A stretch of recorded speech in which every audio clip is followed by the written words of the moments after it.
이제까지 우리 마태복음에서 계속해서 아마 15장까지 그럴 겁니다. 예수님이 누구이신가, 여기에 모든 초점이 맞춰져 있습니다. 그 초점이 맞춰진 가운데에 이제 오늘 12장 마지막 부분도 있는데, 왜 이게 중요하냐면 예수님의 본질, 예수님이 어떤 분인지 그 실체를 확실히 알면 알수록 그분과 나와의 관계도 알게 되고, 그 다음에 내가 어떻게 살아야 될지, 어느 방향으로 살아야 될지도 거기에 따라서 자연히 나옵니다. 그러니까 내게 있어서 예수님의 본질이 있어요. 근데 내가 그 중에 어느 정도 이해하느냐, 거기에 따라서 내 삶이 바뀐다 이겁니다. 내 삶의 방향이 바뀌고 강도가 바뀌고 그렇습니다. 여러분에게는 예수님이 누굽니까? 다 각각 느끼는 예수님에 대해서 달라요. 마치 누구에게나 다 아버지가 있지만 그 아버지라는 말에 느끼는 것이 다 다르듯이 예수님에 대해서도 달리 알고 있습니다. 각각 아버지가 다르니까 그 다른 아버지 이미지 때문에 또 아버지를 생각하고 아버지를 대하고 하는 그런 것이 다 달라지듯이 예수님이 누구신지 그 아는 정도에 따라서 그 예수님의 뜻을 내 삶 속에 행하는 그 모든 것도 달라진다 이겁니다. 자, 오늘은 이제 우리 육신의 가족과 예수님과의 관계, 이 면을 이야기를 합니다. 그 앞에 그 요나의 표적은 나중에 부활절 때 보는 말씀이라서 그건 제쳐놨고, 오늘 46절에서 50절까지의 말씀을 봅니다. 크게 두 부분으로 나눠서 볼 수 있습니다. 먼저 46절에서 48절까지 예수님의 가족, 예수님의 가족에 대해서 한번 보고, 그 다음에 49절에서 50절까지 또 다른 의미에서 예수님의 가족, 두 종류의 예수님의 가족입니다. 또 다른 의미의 예수님의 가족, 이 두 가지 면에 대해서 이야기를 합니다. 먼저 46절 47절 한번 봅시다.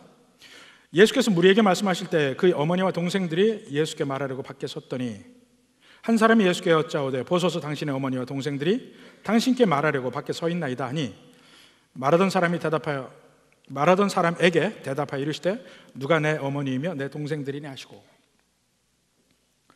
여기서 보면 아마 영어 성경을 여러분 보시면 영어 성경 중에 일부를 보면 47절이 괄호로 쳐 있습니다. 괄호로. 왜냐하면 이 신약 성경의 사본이 한 5,000가지가 있는데 그 중에 가장 중요한 사본들에는 47절이 빠져 있어요. 그래서 원래는 없었는데 46절에서 48절까지 보니까 갑자기 말하는 사람에게 대답한다 하는 말이 나와서 이 중간에 이해를 돕기 위해서 47절을 넣었을 거라고 생각을 하는데 전체의 흐름에는 전혀 문제가 없습니다. 그걸 먼저 이야기를 하고, 예수님이 집 안에 있을 때 예수님의 가족들이 와서 밖에 있었더라 하는 그 말입니다. 이 가족들이 누구냐 이거예요. 거기 보면 구체적으로 그의 어머니와 동생들이라고 얘기했어요. 그러니까 48절에도 누가 내 어머니이며 내 동생들이냐 이렇게 얘기를 하는데, 우선 예수님은 하나님이시지만은 이 땅에 오실 때 하나님으로서 그냥 뚝 떨어져서 이 세상에 그냥 오신 게 아니고 자기를 비워서 인간으로 오셨어요. 그러니까 인간으로, 완전한 인간이니까 잉태하고 태어나고 하는 모든 과정이 인간으로서 그 과정을 다 거칩니다. 그리고 예수님이 베들레헴 마구간에서 태어나셨고 인간으로 태어나셨고 모든 삶을 사시다가 이제 공적 사역, 그러니까 공생애를 시작을 하셨는데 그에게는 어머니가 있죠. 그러니까 어머니 마리아가 있습니다. 그리고 마리아는 예수님을 임신할 때는 동정녀에게 성령으로 임신한 거예요. 그래서 이제 태어났는데, 예수님이 태어난 뒤로 어머니 마리아는 그 남편인 요셉과 가정을 이루어서 그 뒤로도 계속해서 자녀를 낳아서 그게 바로 예수님의 동생들이라 하는 얘기입니다. 다른 성경의 다른 부분에 보면 그 이름들이 야고보, 요셉, 시몬, 유다. 이게 예수님의 동생들의 이름이에요. 비슷한 이름이 많죠. 야고보도 여럿이 있습니다. 시몬도 여럿이 있고 요셉, 유다도 여럿인데 예수님의 동생 이름이 바로 그렇다 이겁니다. 여기서 한 가지 짚고 넘어가야 될 것이 그 마리아에 대한 이야기입니다.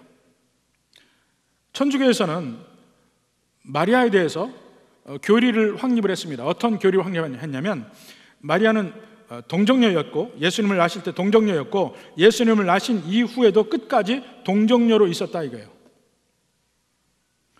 그게 천주교의 가르침이에요. 이게 이제 Perpetual Virginity of Mary라고 하는 그 교리인데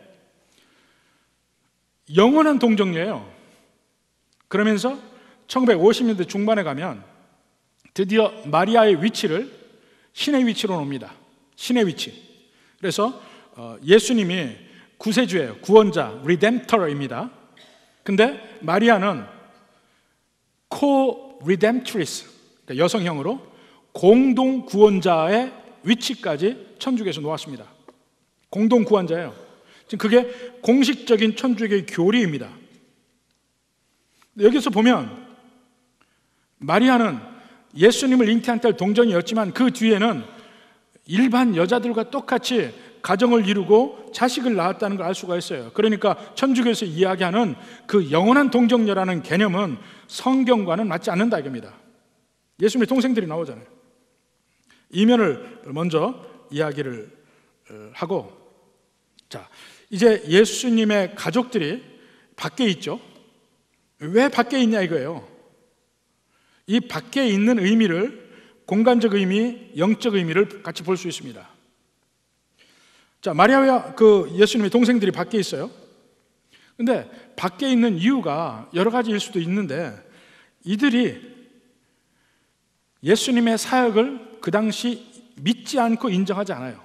그러니까 예수님을 그들의 형제 중에 하나로 인정을 하고 가족으로 인정을 하지, 예수님이 하나님이신데 이 땅에 오셨다, 메시아다, 이런 면은 우리의 구세주다, 이게 전혀 인정하지 않고 있습니다.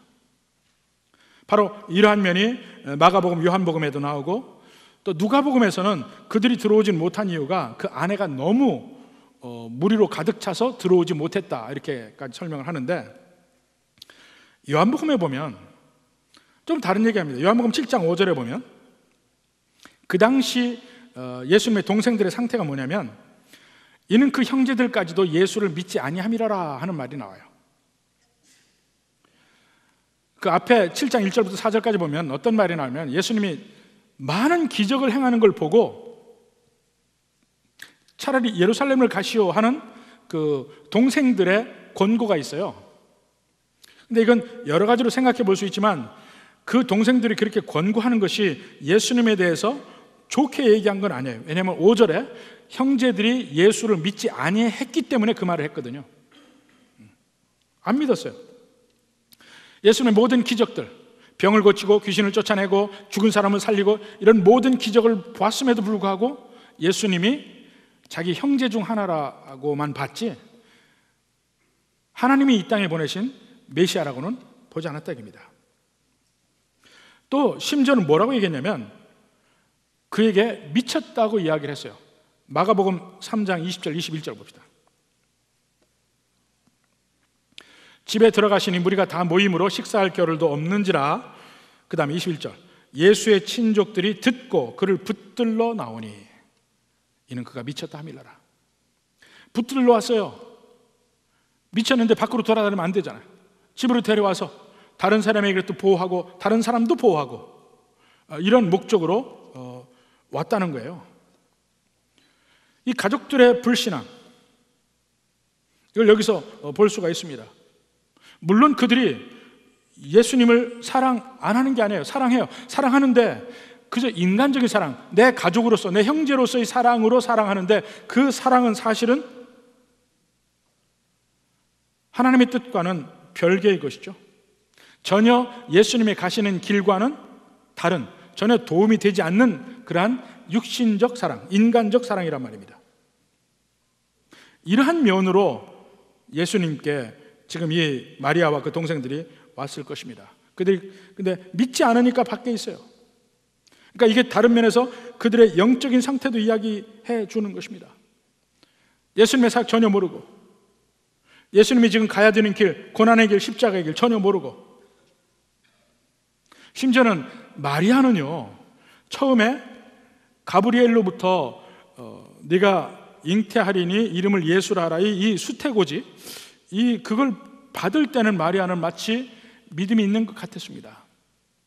근데 지금 여기서 보면 그 믿음이 다 없어진 것 같아요. 마치 세례 요한이 처음에 예수님을 세례 줄 때는 그분이 메시아인 줄 알았는데 나중에 감옥에 있으면서 의심이 생겼죠.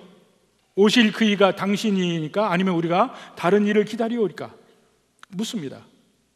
아마 어머니 마리아의 마음에도 그러한 의심이 생겼을지 모릅니다. 단지 어머니로서 아들 예수가 죽지 않기만을 바랄 뿐이죠. 인간의 사랑이에요. 그렇지만은 그들은 영적으로 그 예수님과 한 가족, 그 아내가 아니고 결국 밖에 있었다 이겁니다. 이런 면에서 우리가 한번 생각해 볼 필요가 있어요. 예수님이 이야기합니다. 누가 내 어머니면 내 아들이냐? 매멸차게 얘기하는 것 같죠? 어머니가 왔는데 누가 내 어머니냐? 근데 이는 베드로의 관계를 통해서도 한번 볼 수 있습니다. 베드로가 주는 그리스도시요 살아계신 하나님의 아들이십니다 하고 정말 위대한 신앙 고백을 했는데, 예수님이 고난에 대한 예언을 할 때, 이제 십자가에서 돌아가실 것을 이야기할 때 베드로가 막습니다. 안 됩니다. 근데 그 막는 이유가 뭐예요? 예수님에 대한 인간적인 사랑이에요. 그때 베드로에게 예수님이 뭐라 합니까? 사탄아 내 뒤로 물러가라. 사탄아라고 얘기를 해요. 자, 어머니 마리아, 동생들이 와서 미쳤다면서 그를 데리고 가서 인간적 사랑으로 사랑하려고 합니다. 그들에게 뭐라 합니까? 여자야, 누가 내 어머니냐? 누가 내 동생들이냐? 이야기를 누가 내 형제냐 얘기합니다. 인간의 사랑이, 인간적 사랑이 성경의 사랑과 하나님의 뜻과는 전혀 다를 수 있습니다. 베드로나 마리아나 예수님을 사랑하고 예수님을 구원하고 싶어요. 근데 실제로는 구원 사역을 방해하고 있는 거예요.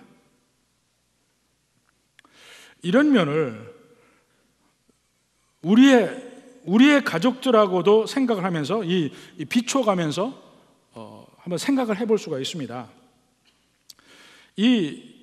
여러분 중에서 많은 사람들이 집안은 예수님 안 믿는데 여러분이 처음 예수님 믿은 경우들이 있을 거예요.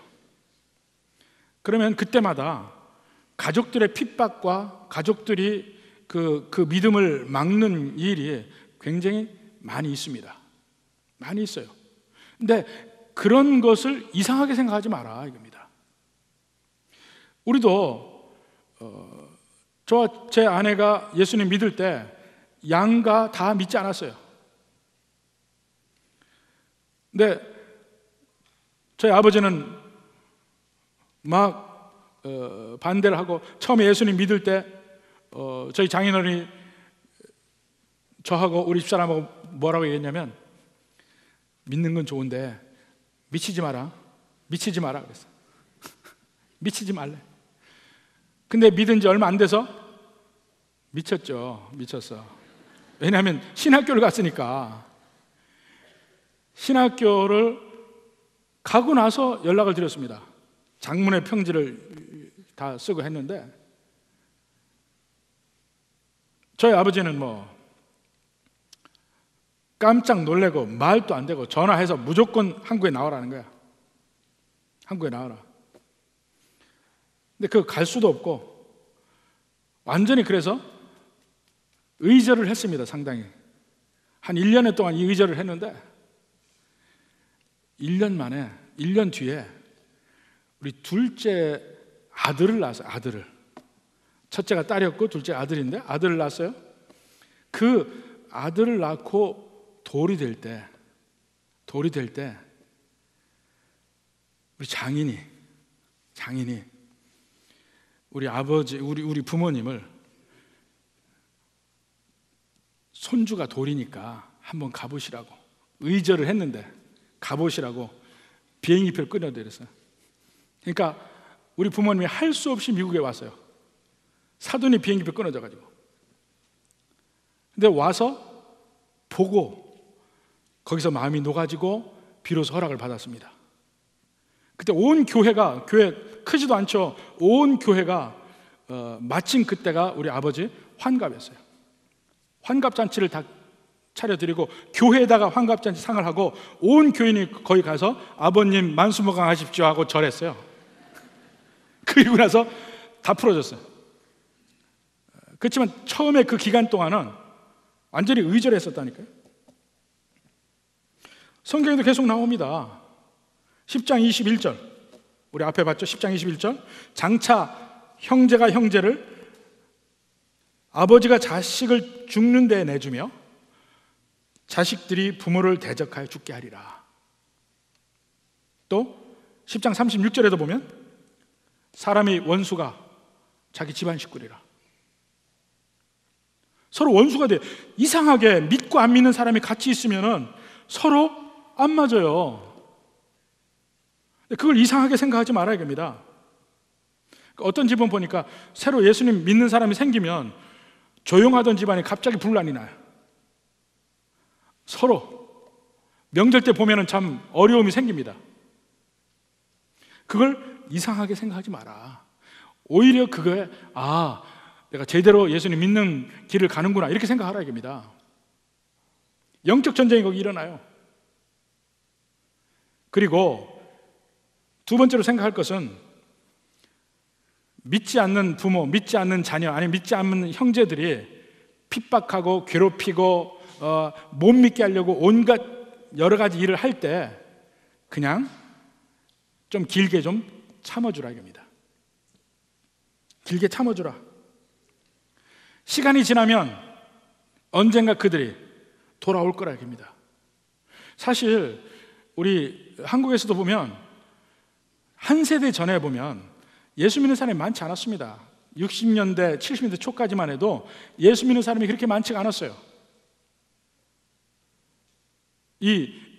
한 도시에서도 이렇게 동네에서도 드문드문 믿었는데, 근데 이상하게 그때도 여자들이 많이 믿죠. 한 집안의 며느리가 예수 믿는 며느리가 들어와.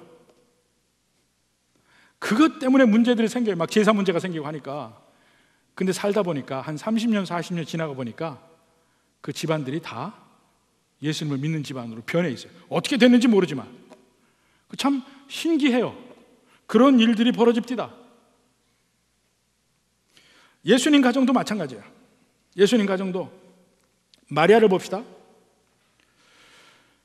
마리아도 안 믿어요. 지금 이 본문에서 안 믿는 모양새인데, 나중에 예수님께서 십자가에 돌아가실 때 보면 그 십자가 아래에 마리아가 있습니다. 어머니 마리아가. 십자가 밑에 예수님의 제자, 어린 제자 요한도 있어요. 그때 이 두 사람을 십자가 위에서 예수님이 맺어줍니다. 요한복음 19장 26절 27절 봅시다.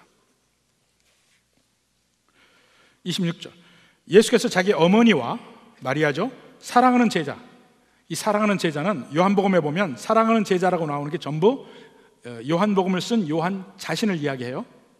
요한 자신입니다. 그러니까 요 내용은 요한복음에만 나와요.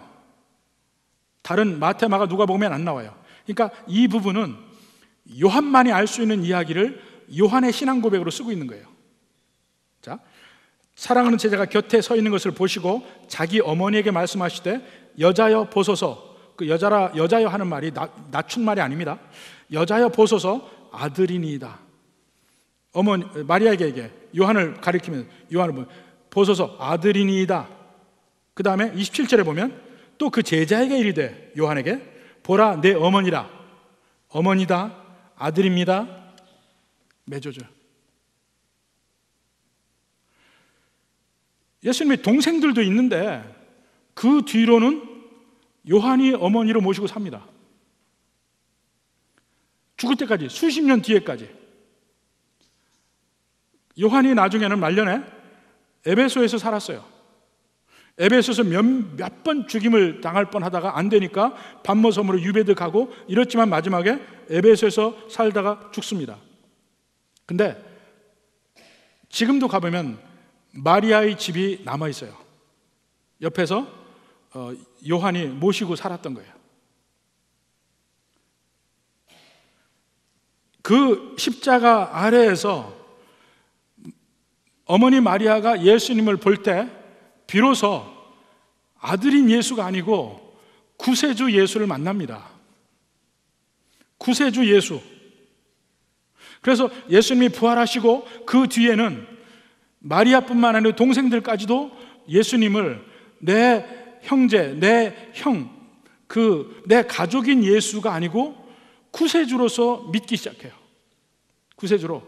그래서 예수님이 승천하신 뒤에 마가의 다락방에서 기도하던 120명 중에 마리아와 동생들이 있습니다.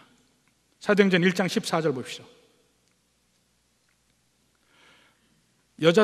여자들과 예수의 어머니 마리아와 예수의 아우들과 더불어 마음을 같이하여 오로지 기도에 힘쓰더라. 이게 마가의 다락방 얘기예요. 이미 그들은 예수 믿는 사람이 됐어요.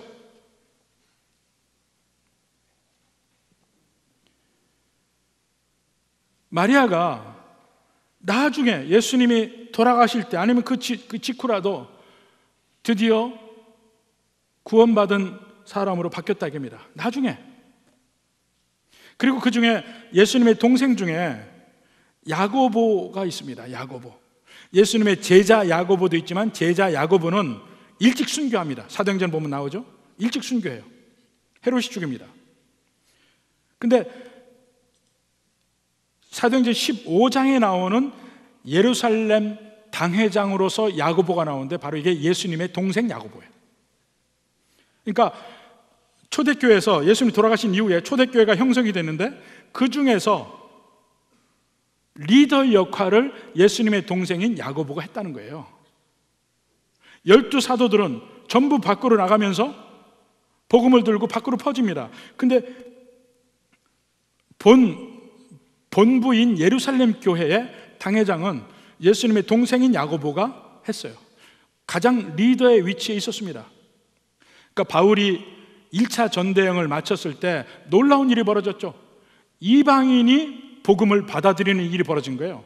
그래서 이 문제 때문에 논쟁이 있습니다. 과연 그들은 제일 먼저 전도를 유대인에게 하려고 했던 거예요. 유대인에게 우리에게 메시아가 왔다 이 얘기를 하려고 했는데 가보니까 이방인들이 믿기 시작하는 거예요. 그래서 그 문제를 해결하기 위해서 예루살렘에 모입니다. 바울을 부릅니다. 그 바울의 전도 여행 때 있었던 일을 다 얘기하고 모든 사도들과 같이 의논할 때 마지막에 예루살렘 당회장 야고보가 결론을 내립니다. 결론. 두 가지 것 위에는 이방인을 괴롭히지 말고 우리 법대로 하게 하지 말자. 두 가지만 하고 자유롭게 믿게 하자 하는 결론이 나오는데 그때 야고보예요. 또 야고보서의 저자이기도 하고 그게 사도 야고보가 아니고 예수님의 동생 야고보입니다. 야고보서 1장 1절에 보면 하나님과 주 예수 그리스도의 종 야고보는 하고 이야기하고 있는데 이 야고보가 예수님의 동생이에요. 여기에 우리의 형 예수의 동생 야고보라고 안 했어요. 예수 그리스도의 종 야고보, 예수님을 주라고 부릅니다. 제대로 복음을 받아들이고 예수님이 누군지를 확실히 알아서 인간적인 사랑보다 하나님이 주신 그 타이틀이 더 우선이고 그 밑에 엎드린 하나님 아래 엎드린 인간으로서 야고보가 여기 나오는 거예요. 믿음을 통해서 이렇게 바뀝니다. 예수님의 가정도 이렇게 바뀌었고 그 이후에 수없이 많은 가정마다 이런 일들이 벌어집니다. 제가 존경하는 오늘 신학 교수는 예수님 믿고 나서 자기 어머니의 구원을 위해서 그렇게 기도를 했는데 23년 만에 믿었다고 기뻐서 제게 얘기를 하더라고. 23년 만에 믿었다고. 저희 아버지도 그랬어요. 저를 나중에 신학교 다닐 때 이제 미국에 오셨다가 이제 마음이 풀어지고 절연했던 것이 이제 다시 이제 연결이 되고 용서는 했지만 예수님은 안 믿었어요. 한국에 올 때마다 교회를 다니시라고 얘기를 해도 안 다녀요. 안 다니고 그때 하신 말씀이 뭐냐면 네가 한국에 나오면 내가 교회에 갈게. 한국에 오란 얘기지. 네가 한국에 오면 내가 교회 갈게. 근데 그때는 한국에 나올 줄 제가 몰랐다가 어찌해서 이제 모든 공부도 끝나고 해서 제가 15년 만에 한국에 나왔어요. 근데 그때부터 약속대로 아버지가 교회를 다니기 시작했어요. 그리고 예수님 믿었습니다. 우리 아버지도 15년 만에 교회를 다닌 거고. 근데 지금 가족들이 모이면 이제 주로 이제 우리 친가 쪽은 다 많이 돌아가셨는데 외가 쪽은 많이 있습니다, 가족들이. 근데 모이면 삼촌, 이모 많이 계셔요. 많이 계신데 그분들이 저를 볼 때 이름 부르지 않습니다. 최 목사님하고 불러요. 저희 삼촌도, 저희 이모도, 저희 숙모도 최 목사님하고 부른다니까요. 왜 그랬겠어요? 인간적으로는 족하지만 믿음 안에서 목사라는 걸 인정을 먼저 하는 거야. 먼저. 믿음의 가족은 이런 면이 있습니다.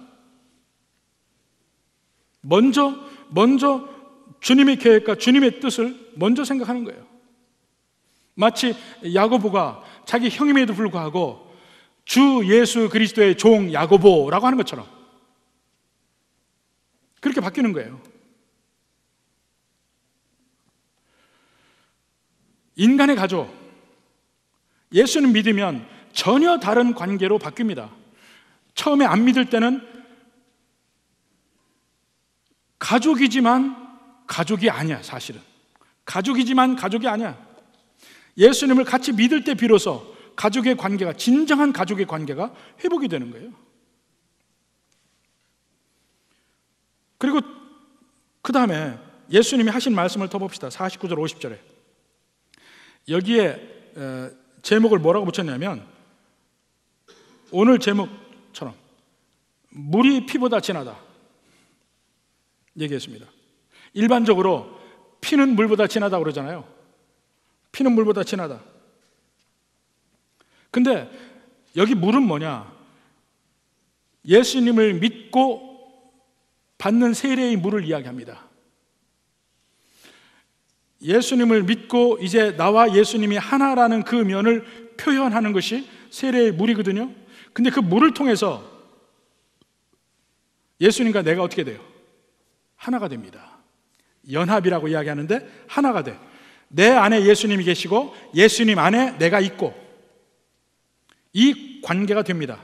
근데 이 연합은 우리 육신의 가족의 관계보다 훨씬 강한 관계입니다. 육신의 가족의 이 가까움, 끈끈함보다 훨씬 강한 게 예수님과 나와의 관계예요. 그리고 그 예수님과 나와의 관계에서 맺어진 성도들 간의 관계, 이 가족입니다. 우리는 다 한 형제 자매라. 어떻게 해요? 예수님을 통해서. 근데 그 가까움이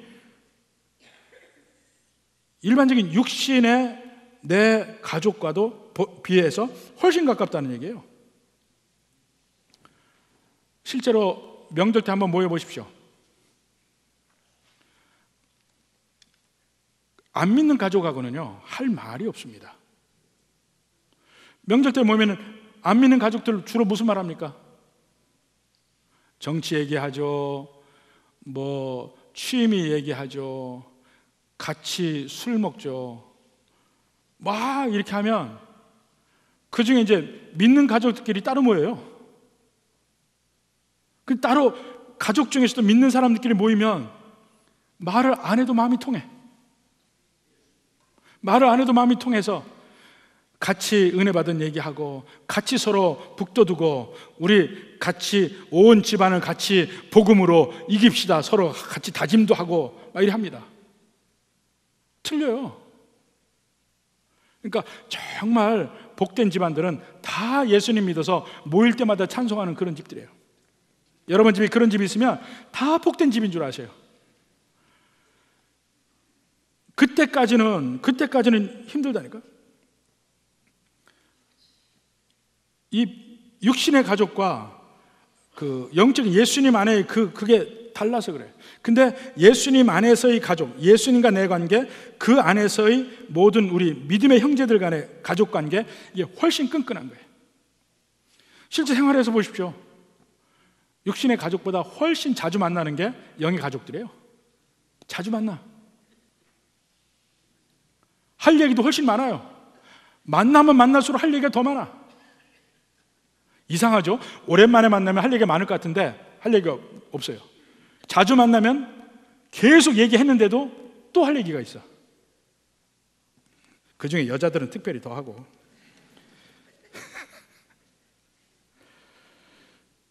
그 영의 가족, 예수님 안의 가족의 조건이 여기 두 가지가 나옵니다. 보십시오. 손을 내밀어 제자들을 가리켜 이르시되 나의 어머니와 나의 동생들을 보라. 누구든지 하늘에 계신 내 아버지 뜻대로 하는 자가 내 형제요 내 자매요 내 어머니니라. 첫 번째 조건이 뭐입니까? 누구든지. 예수님의 가족의 조건, 육신의 가족보다 더 가까운 그 가족의 조건은 특별한 어떤 조건이 있을 줄 알았는데 제일 먼저 하는 말이 누구든지예요. 이 세상에 누구든지. 그러니까 제사장의 자녀이든 어부의 자녀이든 목수의 자녀이든 아니면 서기관의 자녀이든 관계가 없어요. 누구든지. 지금 이 말을 기록하는 마태의 마음이 어땠겠습니까? 마태는요, 유대인이지만 유대인 사회에서 왕따입니다. 상대를 안 해줍니다. 같이 밥도 안 먹습니다. 서로 초대하고 갈 일도 없어요. 세리와 죄인들, 유대 사회에서 왕따들입니다. 그러니까 세리들은 어떻게 해요? 자기들끼리 모여야 돼. 세리들끼리 모여. 또 기껏 조금 범위를 넓히면 다른 왕따들하고 모이는데 그 사람들이 다 죄인들이에요. 죄인이라는 게 뭡니까? 창기들이며 뭐 이런 사람들이에요. 근데 세리라는 게 참 돈은 많이 생기는데 그것 때문에 무시당하고 주류 사회에서 쫓김을 당하고 결국 그들이 상대할 수 있는 대상은 창기들밖에 없고 다른 세리들밖에 없고 그런 입장에서 예수님 안에 있다 보니까 누구든지 하는 말에 들어가더라 이겁니다. 마태가 얼마나 감격하는 말이겠어요. 누구든지, 유대인이든지 이방인이든지 남자든지 여자든지. 그때는 이게 굉장히 혁명적인 얘기입니다. 여자는 사람 취급을 못 받은 때니까. 남자든지 여자든지, 종이든지 자유자든지, 노예, 관계없어요. 바리새인이든지 죄인이든지 관계없이 누구든지. 첫 번째 조건이에요. 아무나 다, 누구든지. 두 번째 조건은 하늘에 계신 내 아버지 뜻대로 하는 자. 사실 앞에 누구든지라는 말이 나오면 우리 믿음의 백성들은 그 뒤에 나올 말을 우리가 이미 예견할 수 있습니다. 누구든지 예수님을 믿는 자들은 하고 나와야 돼요. 바울 서실에 보면 계속 그렇게 나와. 누구든지 예수님을 믿기만 하면. 근데 여기는 그렇게 나오지 않고 하늘에 계신 내 아버지 뜻대로 행하는 자면 하고 나옵니다. 다르잖아요. 바울의 말을 뒤집은 걸까요? 그게 아니죠. 행위로 나타나는 믿음, 믿음에서 비롯되어서 결과물로 나오는 행위, 그 행위가 순종으로 나온다 이겁니다. 믿음이 있으면 순종으로 나온다. 근데 그것이 마태복음에 없는 말이 아니에요. 그 앞에 12장 35절 봐요. 12장 35절. 선한 사람은 그 쌓은 선에서 선한 것을 내고 악한 사람은 그 쌓은 악에서 악한 것을 내느니라. 무슨 말이에요? 마음이 악하면 밖으로 하는 말도 악하고 하는 행동도 악하다. 마음이 선하면 밖으로 하는 말도 선하고 행동도 선하다 이거예요. 믿음이 있으면 믿음의 말, 믿음의 행위가 나온다는 겁니다. 바로 그 행위가 하나님께 순종하는 행위라 이겁니다. 마음 있는 게 겉으로 나오니까. 정말 믿고 사는 삶은 곧 그 삶이 하나님께 순종하는 삶이에요. 하나님의 뜻대로 행하는 삶이에요. 그래서 여러분이 나 예수님 믿습니다 하고 말할 때는 한번 스스로 검증도 해봐야 돼요. 진짜 믿는지, 진정성이 있는지 없는지 스스로를 검증할 방법이 있습니다. 고린도후서 13장 5절입니다. 고린도후서 13장 5절. 거기 뭐라고 되어 있습니까? 너희는 믿음 안에 있는가 너희 자신을 시험하고 너희 자신을 확정하라. 우리 스스로를 시험해 보라 이겁니다. 내가 진짜 믿음이 있는지 없는지. 나는 믿음이 있다고 생각하는데 실제 한번 검사해 봐라. 그러니까 내가 돈이 많다고 생각하는 사람은 한번 은행 잔고 한번 보라 이겁니다.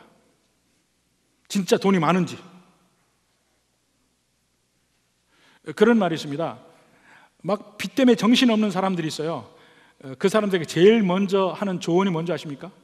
빚 때문에 막 정신없는 사람들, 그 사람들에게 제일 먼저 하라고 하는 조언이 뭐냐면 빚이 얼마인지 확실하게 확인하라예요. 많은 경우에 그 사람이 막 빚 때문에 죽겠다고 하는데 생각보다 계산을 해보면 빚이 그 사람의 생각만큼은 없다 이거예요. 보통은 거기서부터 출발해. 모든 게 진짜 얼마인지 진짜 확인해보자. 믿음이 있냐? 그러면 진짜 믿음이 있는지 확인해보자 이겁니다. 어떻게 확인할까요? 확인하는 방법 많습니다. 자, 제일 먼저 여러분의 헌금 생활이 어떤가 먼저 봐요. 사람의 마음은, 인간의 마음은 언제나 돈은 안 속여요. 돈은 안 속여. 여러분의 마음이 어때든 돈은 안 속여요. 그러니까 여러분 스스로를 보는 방법으로 먼저 여러분의 물질 생활, 헌금 생활을 한번 뒤져보면 알아요. 하나님 사랑한다면서 물질은 쥐꼬리만큼 하나님께 드리고 헌신을 한다면 그게 여러분의 본질이에요. 그게 여러분의 현상이야. 제대로 된 현상. 그리고 여러분의 시간을 한번 봐요. 여러분의 시간 중에 하나님께 드려지는 시간이 어디에 있는가? 얼마나 있는가? 한번 보십시오. 마음껏 세상에서만 생활하면서 나 예수님 믿어. 거짓말.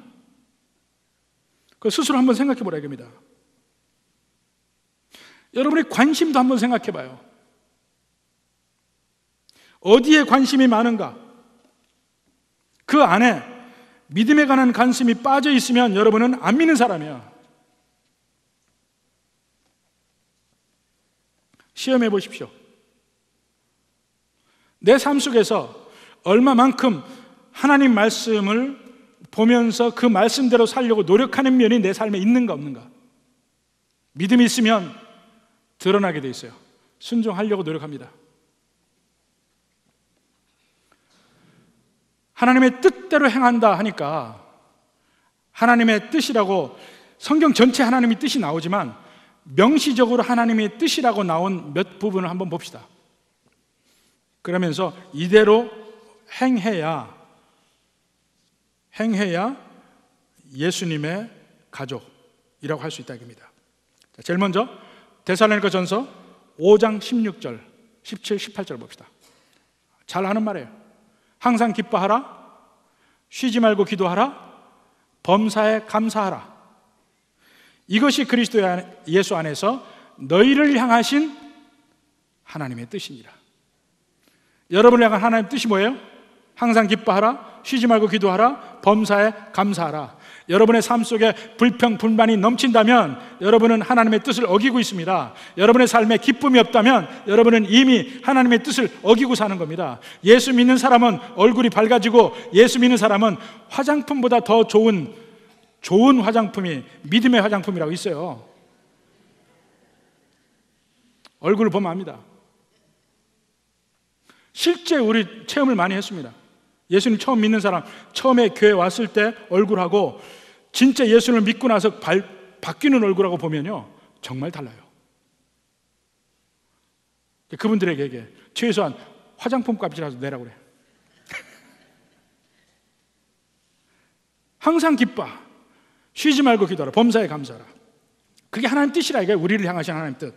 그 다음에 데살로니가전서 4장 3, 4, 5, 6절 봅시다. 하나님의 뜻은 이것이니, 바로 그거부터 나오죠. 무엇이 하나님의 뜻이냐? 너의 거룩함이라. 그 거룩함이 뭐냐? 곧 음란을 버리고 각각 거룩함과 존귀함으로 자기 아내 대할 줄 알고 하나님으로 이방인같이 세욕을 따르지 말고 분수에 놓으면 형제를 해하지 말라. 주로 하나님의 뜻을 성적인 죄에 관해서 초점을 맞추고 있는 겁니다. 근데 여기는 주로 남자에게 이야기하죠. 거룩함과 존귀함으로 자기 아내를 대할 줄 알라. 이게 그 당시에는요, 정말 혁명적인 얘기입니다. 왜냐하면 그때는 여자는 소유물 취급을 했으니까 마음대로 했고, 여자는 아무런 권리가 없습니다. 재산권이 없어요. 재산권이. 그러니까 정말 그 당시 불쌍한 사람이 과부였다니까요. 남자가 없는 사람, 재산을 누릴 수가 없어요. 여자의 위치가 그럴 때 여자한테 남자에게 잘하라? 이건 말할 필요가 없어요. 어차피 종과 같은 존재인데 뭘 잘하라고 얘기할 필요 있어요. 남자에게 얘기한 거예요. 그래서 남자에게만 한 이유가 있습니다. 뭐라고 해요? 존중해야 하라 이겁니다. 그 전에도 얘기했죠. 존중하라. 존귀히 여기라 아내를. 이건 그 당시의 사고방식으로는 혁명적인 겁니다. 근데 그것이 하나님의 뜻이라는 거예요. 이것이 오늘날로 적용이 되면 오늘날에는 여자한테도 얘기해야 돼. 여자들아, 남편을 귀한 줄 알고 순종해라. 믿습니까? 왜 대답을 안 해요, 여자들? 같은 말이에요. 여기는 남자들에게만 했으니까 남자들만 해당한다, 그렇게 생각하지 말라니까요. 그 당시 환경이 여자에게는 말할 필요가 없어요. 거룩함으로 지키라. 그 당시에 주로 성적인 죄를 짓는 건 남자들이었어요.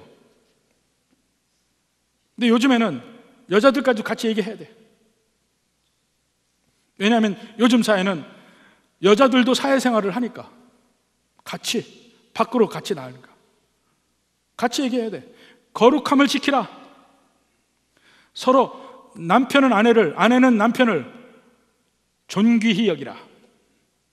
귀하게 여기라. 어떻게 하는 게 귀하게 여깁니까? 작은 데서부터 하십시오.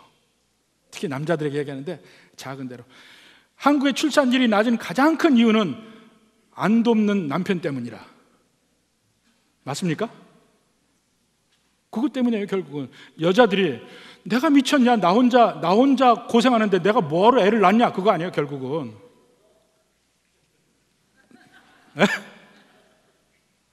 즉 그것 때문에 안 낳기 시작한 거예요. 너무 힘든데 힘든 일을 남편이 같이 안 해주니까 왜 나 혼자 해야 되느냐, 안 낳겠다 그거예요.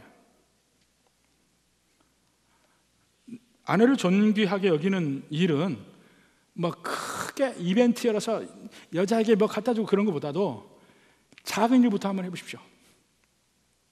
무슨 설거지도 좀 하고 쓰레기도 갖다 버리고 뭐 물건 하나라도 제자리에 놓으려고 노력하고 작은 데서부터 하다 보면 그게 존귀히 여기는 거 아닐까요? 그게